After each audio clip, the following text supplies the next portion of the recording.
ಬಿಜೆಪಿಯ fire brand Hindu ಹುಲಿ ಅಂತಾನೆ ಹೆಸರಾಗಿದ್ದಂತಹ ಬಿಜೆಪಿಯ ಹಿರಿಯ ಮುಖಂಡ ಹಾಗೂ ವಿಜಯಪುರ ಶಾಸಕ ಬಸನಗೌಡ ಪಾಟೀಲ್ ಯತ್ನಾಳ್ ಅವರನ್ನ ಬಿಜೆಪಿ ಶಿಸ್ತು ಪಾಲನಾ ಸಮಿತಿ ಏನಿದೆ ಪಕ್ಷದಿಂದ 6 ವರ್ಷಗಳ ಕಾಲ ಉಚ್ಚಾಟನೆ ಮಾಡಲಾಗಿದೆ. ಈ ವಿಚಾರವಾಗಿ ಮಾತಾಡೋದಕ್ಕೆ KR ಕ್ಷೇತ್ರದ ಶಾಸಕರಾದ TS ಶ್ರೀವತ್ಸ ಅವರು ನಮ್ತಾ ಇದ್ದಾರೆ. ಈ ಒಂದು ಉಚ್ಚಾಟನೆ ವಿಚಾರವಾಗಿ ಅವ್ರು ಏನು ಪ್ರತಿಕ್ರಿಯೆ ಕೊಡ್ತಾರೆ ಅವ್ರನ್ನೇ ಕೇಳೋಣ. ಸರ್, ಮೊದಲನೇದಾಗಿ ಬಸನಗೌಡ ಪಾಟೀಲ್ ಯತ್ನಾಳ್ ಅವರು ಒಬ್ಬರ ಹಿರಿಯ ಮುಖಂಡರು. ಈ ಒಂದು ದಿಢೀರ್ ಬೆಳವಣಿಗೆ ಏನಿದೆ ಸರ್, ಇದು ನಿರೀಕ್ಷಿತ ಅಂತ ಅನ್ಸುತ್ತೆ ಅಥವಾ ಅನಿರೀಕ್ಷಿತ ತಮಗೆ? ಅಲ್ಲ, ಇದೊಂದು ರೀತಿ ಅನಿರೀಕ್ಷಿತನೇ.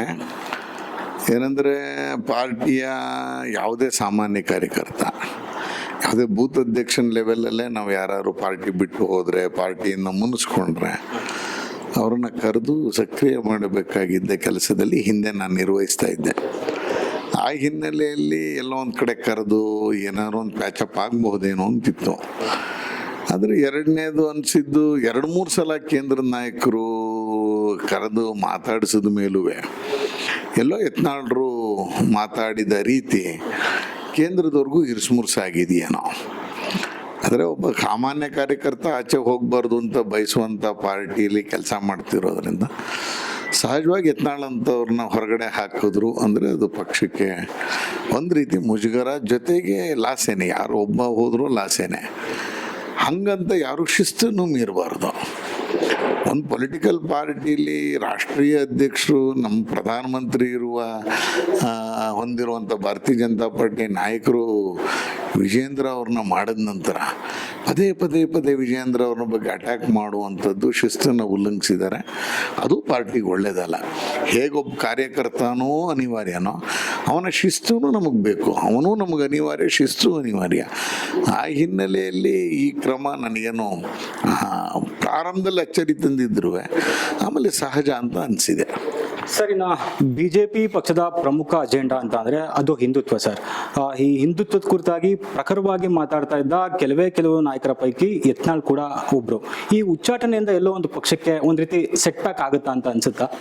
ಅಲ್ಲ, ಏನಂದ್ರೆ ಹಿಂದುತ್ವದ ಮಾತಾಡ್ತಿದ್ದಾರೆ, ಹಂಗಂತ ನಾವು ಬೇರೆ ಮುಸಲ್ಮಾನರನ್ನೋ ಕ್ರಿಶ್ಚಿಯನ್ರನ್ನೋ ಬೈಕೊಂಡು ಓಡಾಡಬೇಕು ಅಂತಲ್ಲ. ನಾವು ಸಮಯ ಬಂದಾಗ ಹಿಂದುತ್ವದ ಪರನೇ ನಿಲ್ಲಬೇಕು, ಅದರಲ್ಲಿ ಎರಡನೇ ಮಾತಿಲ್ಲ. ಹಾಗಂತ ಇನ್ಯಾರನ್ನೋ ಮಾತಾಡ್ತಾರೆ ದ್ವೇಷ ಮಾಡೋದು ನಮ್ಮ ಸಂಪ್ರದಾಯನೂ ಅಲ್ಲ, ನಮ್ಮ ಸಂಸ್ಕೃತಿನೂ ಅಲ್ಲ. ಇತ್ತೀಚೆಗೆ ಮಾಧ್ಯಮದಲ್ಲಿ ಬಂದಿರೋದನ್ನು ನಾವು ನೋಡಿದ್ವಿ. ಏನಂದರೆ ಸನ್ಮಾನ್ಯ ಪ್ರಧಾನಮಂತ್ರಿಗಳೇನೆ ರಂಜಾನ್ಗಾಗಿ ಇಡೀ ದೇಶಾದ್ಯಂತ ಒಂದಷ್ಟು ರಂಜಾನ್ ಕಿಟ್ಗಳನ್ನ ಕೊಡ್ತಾ ಇದ್ದಾರೆ ಅಂತ. ಅಂದರೆ ಮೇಲ್ಗಡೆ ಅವ್ರು ಏನು ಮಾಡ್ತಾರೆ ಅದನ್ನು ನಾವು ಕೆಳಗಡೆಯವರು ಮಾಡಲೇಬೇಕು. ಮೇಲ್ಗಡೆ ಮೋದಿಯವರು ಸಬ್ಕಾ ಸಾಥ್ ಸಬ್ಕಾ ವಿಕಾಸ್ ಅಂತ ಹೇಳಿದ್ಮೇಲೆ ನಾವಿಲ್ಲಿ ಬರೀ ಹಿಂದುತ್ವ, ನಮಗೆ ಮುಸಲ್ಮಾನರು ಬೇಡ, ಓಟ್ ಬರುತ್ತೋ ಬಿಡುತ್ತೋ ಸೆಕೆಂಡ್ರಿ. ನಾವು ಯಾವತ್ತೂ ರಾಜಕಾರಣವನ್ನು 15 ದಿವಸ ಮಾತ್ರ ಓಟ್ಗಾಗಿ ಹೊಡೆದಾಡ್ತೀವಿ. ಓಟ್ ಕೊಡೋದು ಬಿಡೋದು ಸಾರ್ವಜನಿಕರಿಗೆ ಸೇರಿದ್ದು. ನಮ್ಮ ಸಿದ್ಧಾಂತ, ನಮ್ಮ ವ್ಯಕ್ತಿತ್ವದ ಮೇಲೆ ಓಟ್ ಕೊಡ್ತಾರೆ. ಜೊತೆಗೆ ನಮ್ಮ ರಾಜ್ಯದ ನಾಯಕತ್ವ ಹೆಂಗೆ ನಡೀತಿದೆ, ಕೇಂದ್ರದ ನಾಯಕತ್ವ ಹೆಂಗಿದೆ ಅಂತ ಓಟ್ ಕೊಡ್ತಾರೆ. ಹಿಂದುತ್ವ ಬೇಕು, ಹಂಗಂತ ನಾವು ಬೇರೆಯವರನ್ನ ಕಣ್ ಕಡೆ ಮಾತಾಡೋದಲ್ಲ. ಹಿಂದುತ್ವದ ಪರನೇ ನಿಲ್ಲಬೇಕು, ಅದರಲ್ಲಿ ಎರಡನೇ ಮಾತಿಲ್ಲ. ಹಂಗಂತ ಬೇರೆಯವ್ರನ್ನ ವಿರೋಧ ಮಾಡಬಾರ್ದು. ಈಗ ನಾವು 4% ಮುಸಲ್ಮಾನರು ರಿಸರ್ವೇಷನ್ ವಿರೋಧ ಮಾಡ್ತೀವಿ, ಯಾಕಂದರೆ ಅದು ಅನ್ಕಾನ್ಸ್ಟಿಟ್ಯೂಷನಲ್ ಅಂತ. ಅದು ಮುಸಲ್ಮಾನರ ವಿರುದ್ಧ ಅಲ್ಲ, ಕಾನ್ಸ್ಟಿಟ್ಯೂಷನ್ ಪರವಾಗಿ ಅಥವಾ ಕಾನ್ಸ್ಟಿಟ್ಯೂಷನಲ್ಲಿ ಇಲ್ಲದೆ ಇರುವಂಥ ಸಂಗತಿಯನ್ನು ತರಕ್ಕೆ ಹೋಗ್ತಾ ಇದ್ದಾರೆ.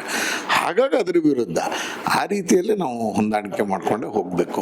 ಸರಿ, ಈ ಏನು ಉಚ್ಚಾಟನೆ ಆಗಿದೆ ಕೇವಲ ಯತ್ನಾಳ್ ಅವ್ರಿಗೆ ಮಾತ್ರ ಸೀಮಿತ ಆಗುತ್ತಾ ಅಥವಾ ಹಿಂದೆ ರೆಬಲ್ ವ್ಯಕ್ತಿಗಳಂತಾನೆ ಸಾಕಷ್ಟು ಜನಗಳು, ಈ ಕುಮಾರ್ ಬಂಗಾರಪ್ಪ ಅವರು ಇರ್ಬೋದು ಅಥವಾ ರಮೇಶ್ ಜಾರಕಿಹೊಳಿ ಇರ್ಬೋದು, ಈ ರೀತಿಯಾದಂಥ ಒಂದು 3-4 ಜನ ಪ್ರತ್ಯೇಕವಾಗಿ ಪಕ್ಷದ ಶಿಸ್ತನ್ನು ಮೀರಿ ಪ್ರತ್ಯೇಕವಾಗಿ ಸಭೆಯನ್ನು ಕೂಡ ಮಾಡ್ತಾ ಇದ್ರು. ಆದ್ರೆ ಎಲ್ಲೋ ಒಂದ್ ಕಡೆ ಯತ್ನಾಳ್ ಅವ್ರು ಮಾತ್ರ ಹರಕೆಯ ಕುರಿ ಆಗ್ಬಿಟ್ರು ಅಂತ ಅನ್ಸುತ್ತಾ ತಮಗೆ? ಮೋಸ್ಟ್ಲಿ ಎಲ್ಲರಿಂದನೂ ಮಾತಾಡಬಹುದು. ಯಾಕಂದ್ರೆ ಕೇಂದ್ರ ಅಥವಾ ರಾಜ್ಯದ ನಾಯಕರು ಇದ್ರ ಬಗ್ಗೆ ನಮ್ಮ ಹತ್ರ ಏನು ಮಾಹಿತಿ ಕೊಟ್ಟಿಲ್ಲ. ಆದರೆ ಸಹಜವಾಗಿ BJPಯಲ್ಲಿ ನಡೆಯುವಂಥ ಒಂದು ಪ್ರಕ್ರಿಯೆ ಏನು ಅಂದರೆ, ಯಾರು ಮಾತನ್ನೇ ಕೇಳಲ್ಲ, ಅವ್ರನ್ನ ಫಸ್ಟ್ ಮಾಡಿದ್ದಾರೆ. ಮಿಕ್ಕದವ್ರನ್ನ ಕರೆದು ಮಾತಾಡಿಸಿ ಈ ಥರ ಆಗಿದೆಪ್ಪ ಹೋಗಬೇಡಿ ಅನ್ನೋಂಥ ಕನ್ವಿನ್ಸ್ ಮಾಡ್ತಾರೆ. ಮತ್ತೆ ಅವ್ರು ಅದೇ ದಾರಿಲಿ ನಡೆದ್ರೆ ಶಿಸ್ತು ಕ್ರಮ ಅನ್ನೋದು ಎಲ್ಲರ ಮೇಲೂ ಆಗಿದೆ. ಹಿಂದೆ ನಮ್ಮ ಪಾರ್ಟಿಲಿ ಉಮಾಭಾರತಿ ಅಂತವ್ರ ಮೇಲೆ ಆಗಿತ್ತು. ಲಾಲ್ ಕೃಷ್ಣ ಅಡ್ವಾಣಿಯವರು ಪಾಕಿಸ್ತಾನದಲ್ಲಿ ಜಿನ್ನಾನು ಹೊಗಳಿದ ನಂತರ ಲಾಲ್ ಕೃಷ್ಣ ಅಡ್ವಾಣಿಯವರು ತಲೆದಂಡ ಆಗಿದ್ದು ನಮಗೆ ನೆನಪಿದೆ. ಅಂಥ ಕಲ್ಯಾಣ್ ಸಿಂಗ್ ಅಂದು ಅವ್ರ ಮೇಲೇ ಪಾರ್ಟಿ ಶಿಸ್ತಿನ ಕ್ರಮ ತೆಗೆದುಕೊಂಡಿತ್ತು. ನಮ್ಮ ಮೆಜಾರಿಟಿಲಿ ಇದೇನು ಹೊಸದಲ್ಲ, ಯಾವಾಗ್ಲಾರು ಹಸಿಸ್ಕೊಂಡ್ರೆ ಎಷ್ಟೇ ದೊಡ್ಡವರಿದ್ರು ಅದು ಮಾಡಿರೋದು ನನಗೆ ನೆನಪಲ್ಲಿದೆ. ಆ ಹಿನ್ನೆಲೆಯಲ್ಲಿ ಒಂದ್ಸಲ ಕರೆದು ಮಾತಾಡ್ತಾರೆ ನೋಡಿ. ನನ್ನ ಒಂದು ಘಟನೆ ಜ್ಞಾಪಕ ಬರ್ತಾ ಇದೆ. ಕಲ್ಯಾಣ್ ಸಿಂಗ್ರು ಒಂದ್ಸಲ ಮೈಸೂರು ಟೌನ್ ಹಾಲಿಗೆ ಬಂದಿದ್ರು. ಬಂದಂಥ ಸಂದರ್ಭದಲ್ಲಿ ಅವರೇ ರಾಮ ಅಂತ ಹೇಳ್ಕೊಂಡು ಆವಾಗ ರಾಮ ಮಂದಿರದ್ದು ಇಶ್ಯೂ ಆದಾಗ ಇವ್ರನ್ನ ಜೈಲಿಗೆ ಹಾಕುವಂಥ ಸಂದರ್ಭ ಇದ್ದಾಗ ಲಾಲ್ ಕೃಷ್ಣ ಅಡ್ವಾಣಿ ಇವ್ರನ್ನ ಯಾರನ್ನೋ ಕಲ್ಯಾಣ್ ಸಿಂಗ್ರನ್ನೇ ರಾಮ ಅಂದ್ಕೊಂಡು ಮೈಸೂರಲ್ಲಿ ಟೌನ್ ಹಾಲಲ್ಲಿ ಜನ ಅವ್ರು ನಡ್ಕೊಂಡು ಬರ್ತಿದ್ರೆ ಭೂಮಿ ಮುಟ್ಟಿ ನಮಸ್ಕಾರ ಮಾಡ್ತಾ ಇದ್ದಿದ್ದು ನೋಡಿದ್ದೀವಿ. ಅದೇ ಕಲ್ಯಾಣ್ ಸಿಂಗ್ ಪಾರ್ಟಿ ತೋರಿದಾಗ ಮೈಸೂರಿನಲ್ಲಿ ಒಬ್ಬ ಸಾಮಾನ್ಯ ಜನ ಆಗಲಿ ಕಾರ್ಯಕರ್ತ ಆಗಲಿ ಕಲ್ಯಾಣ್ ಸಿಂಗ್ರಿಂದ ಹೋಗಲಿಲ್ಲ. ಯಾಕಂದ್ರೆ ಕಲ್ಯಾಣ್ ಸಿಂಗ್ರು BJP ಸಿದ್ಧಾಂತಕ್ಕೆ ವಿರುದ್ಧವಾಗಿ ಪಾರ್ಟಿನ ತೆಗೆಸಿದ್ರು.